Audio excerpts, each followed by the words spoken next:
What's up, y'all? This is Quack again. Day 4.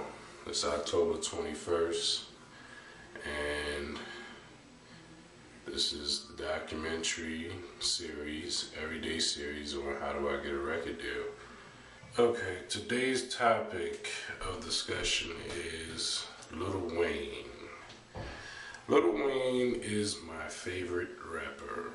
Reason why is because he reminds me of me, but he has a record deal, so I may remind you of him.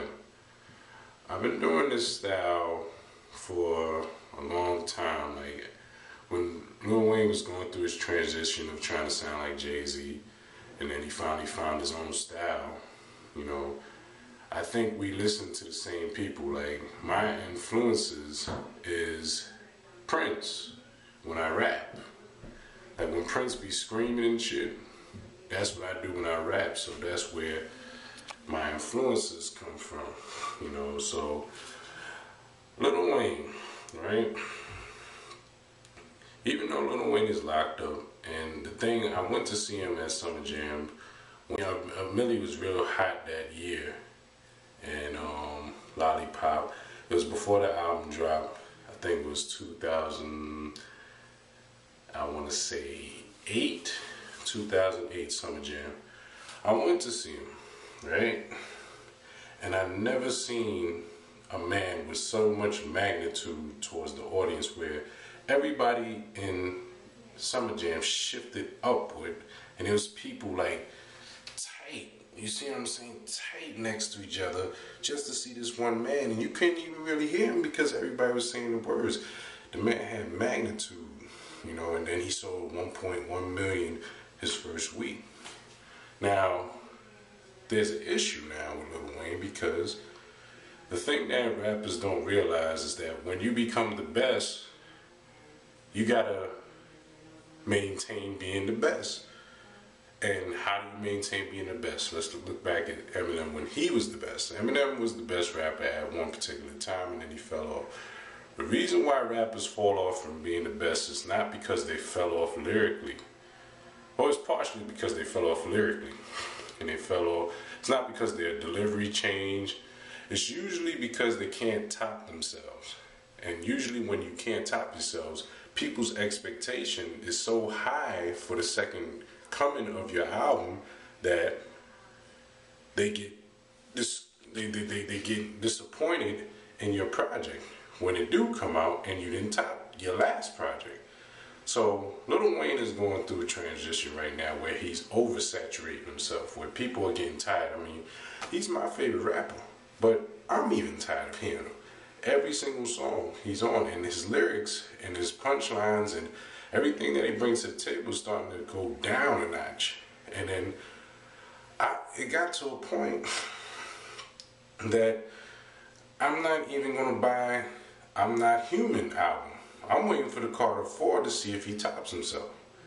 And that's the thing, oversaturation. I understand you got a lot of music that you got inside of you, but if you're not doing nothing that is better than the last one, that's where you lose your title.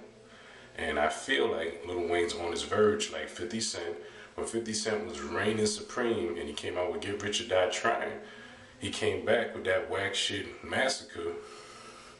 People went to support it thinking that it was going to be greater than Get Rich or Die Trying, and it wasn't.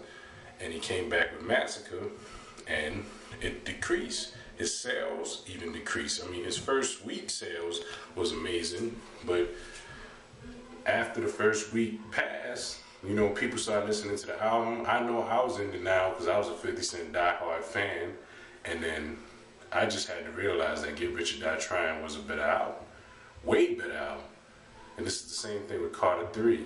A lot of people say Carter 2 is better than Carter 3. To me, Carter 3 is him developed. Like, Carter 2 was more lyrical, but he didn't know how to write hooks. Oh, no, excuse me. He always knew how to write hooks, but he didn't develop it where it sounded to the point where he's at now, where a hook comes easy for him. Because he always knew how to write a hook, but it's just that he didn't develop his sound. And he developed his sound thoroughly on the Carter 3, where it was his sound, not Jay-Z. Carter 2 sounds kind of like Jay-Z, you know. Carter 1 sounds like he was just coming into his Jay-Z, like he just started listening to Jay-Z. So I wish Lil Wayne luck with the Carter 4. I hope that Ann is not on the Carter 4. Ann is a song that Swiss Beats, I read it on This Is 50, Swiss Beats was trying to pump Ann like if it's Stan. That's the wrong thing to do. The thing to do to make the Carter 4 greater is to lift up your concepts.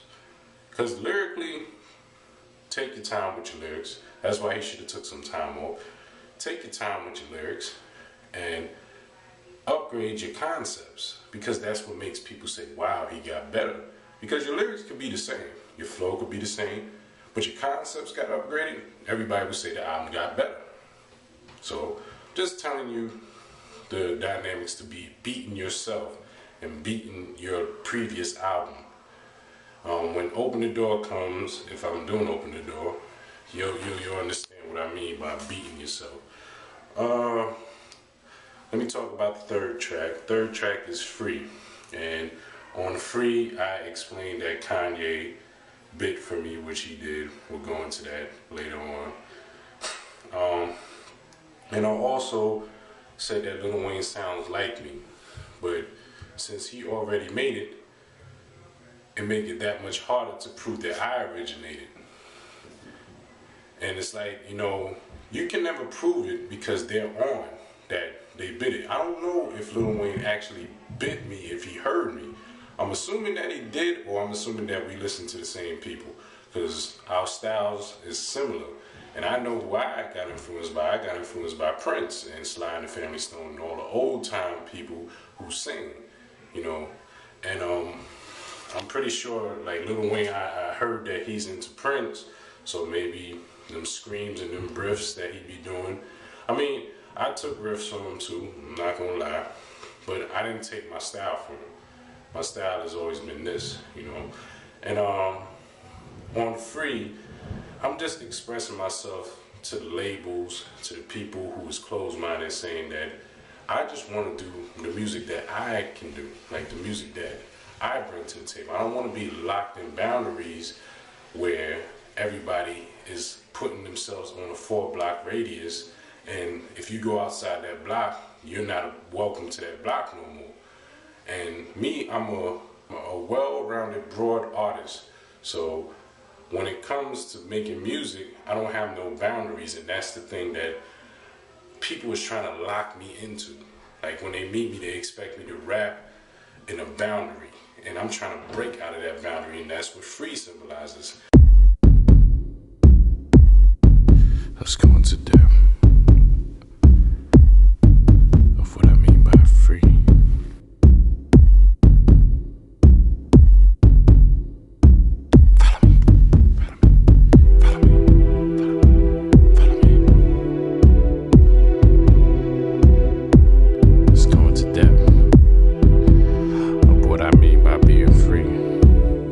Same with the labels. The labels want to lock me into this box and do, you know, the music that is out right now.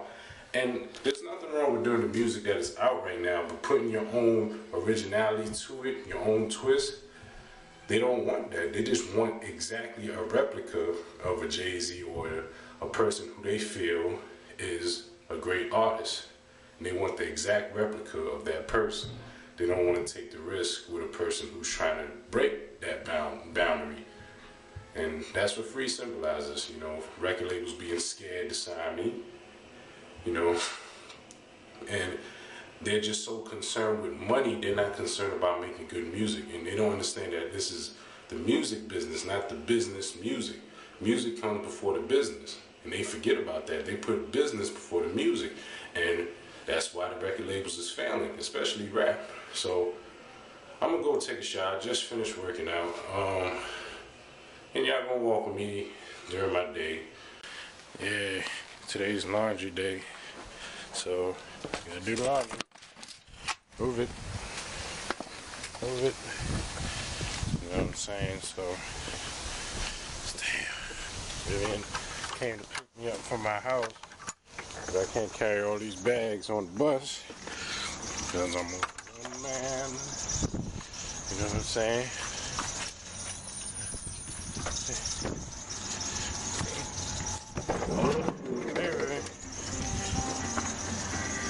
I got 2 more bags. Hold on. Hold on, Selector. Yeah. I gotta do these damn laundry. The reason why I'm dressed up so buttoned up is because the daggone dog is on. See this dog? Anyway, the reason why I'm dressed up so prepared is because I don't have nothing else to wear. So I had to put on a button up. And I'm gonna get a lot of compliments today. And that's what's gonna happen. Alright. So I'm gonna go inside Vivian's car. And we gonna do it. Dig. Alright. Huh.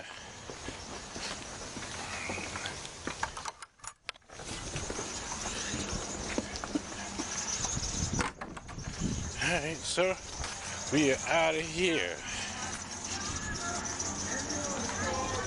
Alright.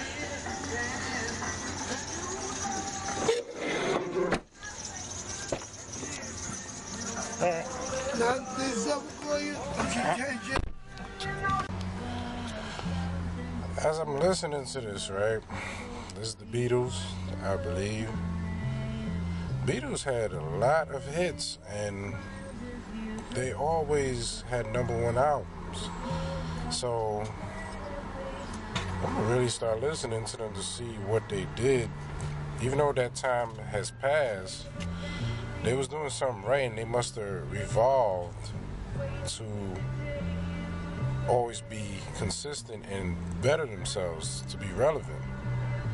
They evolved themselves to be relevant. So yeah, the Beatles, I mean, certain music just stay forever, man. Beatles is one of those musics that just stays.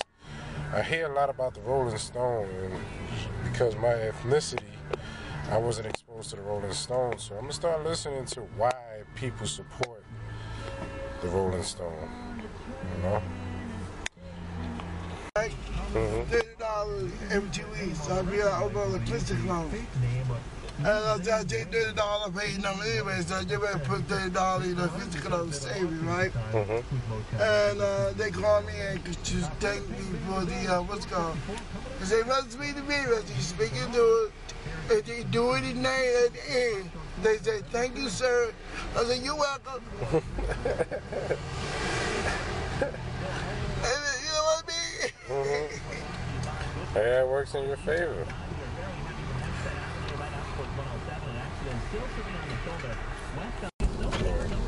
But that's why everybody don't know my voice when they call, because they don't know what they saw that way. Mr. Needs be calling, how you doing, baby? Mr. Robin calling, how you doing? How you would have called me? Yeah. Everybody know my voice. Yep, you got 101. There's no other person that I ever heard in my life with that voice. I'm telling you. No one, you would not hear that one either. Do you know where your Democrats I'm the only one. increasing government spending and raising your taxes? They're driving businesses out of No, all the guys are home. out of their homes. Wait a minute.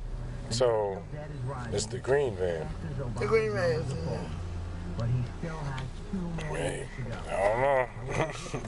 What? Because I asked for the green van. They said there was no green van. They said there's only 2 blue vans. We went to my place. That's the only place in Bayshore that I know of. Oh my God, they think we went in the wrong place. We'll find out. I try to call her. Yeah, so we at work again. You know, I gotta take one of the guys to swimming, so I'm gonna film that to let y'all see what Stony Brook looks like. Alright?